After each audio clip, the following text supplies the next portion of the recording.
మళ్ళీ చెప్పు తొందరగా. సరే సరే ఆడుకో, మళ్ళీ కుక్క పిల్లతో ఆడుకో కుక్క పిల్లతో మాట్లాడు.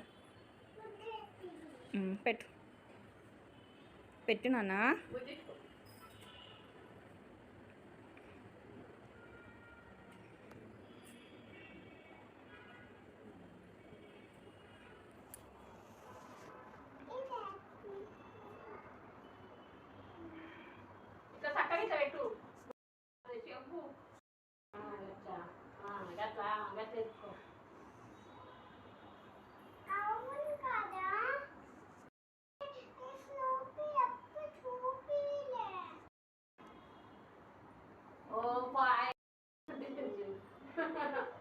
తీసుకో, ఏడుస్తుంది అది.